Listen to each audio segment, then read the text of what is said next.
Técnico da Real Sociedade da entrevista após eliminação para o Real Madrid pela Copa do Rei. Estamos dolidos porque, evidentemente, aunque ayer nadie daba un duro por nosotros, una vez más el equipo ha demostrado que no le falta ni juego, ni carácter, ni personalidad y creo que hemos hecho muchísimas cosas bien para poder estar en esa ansiada final que queríamos con nuestros aficionados. No ha podido ser, pero hay veces que tú te puedes ir orgulloso no habiendo llegado a una final y quedándote eliminado, y este es el caso.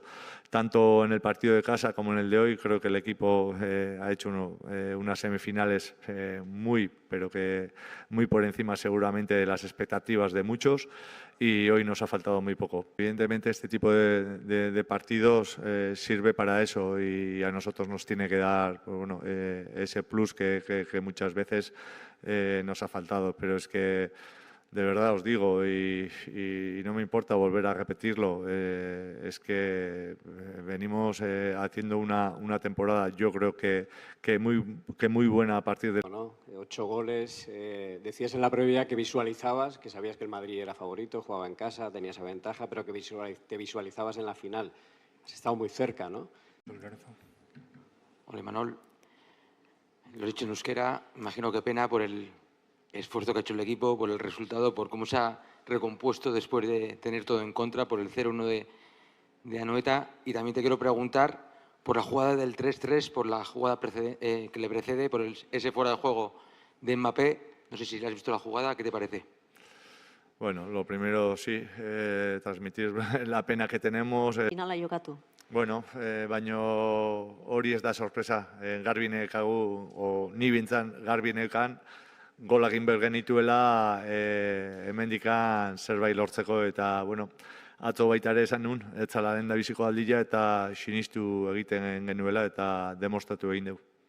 Ezkena, Imanol, honek indarra eman behar dio taldeari, ez da pena hor dago, iaz ere penaltietan geratu ginen kanpoan, aurten luzapenean, baina honek azken txamparako indarra eman behar dio taldeari, erakutsi duelako gai dela, munduko talde honenaren kontra lehiatzeko. Bai, alaxe da, eta segurunik inorke ez zuenean guta sinisten, eta, bueno, taldeak bai, sinistu indu, nik ere bai, eta, bueno, egia esan.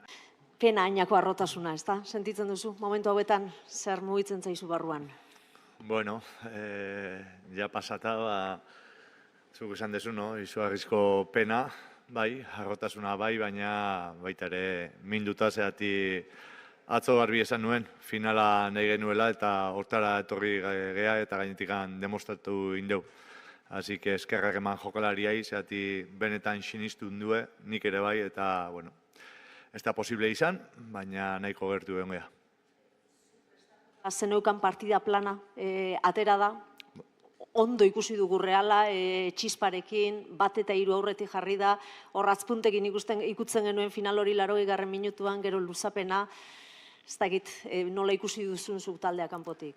Bueno, batzutan historiako gehatzeia partidua zerbait lortzen balima ezu, baina nire ustez baita ere, naiz eta gaur ez lortu nahi genuen finala jokatzea, baita ere, behintzat niretzako, nire buruan, nire bihotzean, gaurko gaua ere hor geratuko da.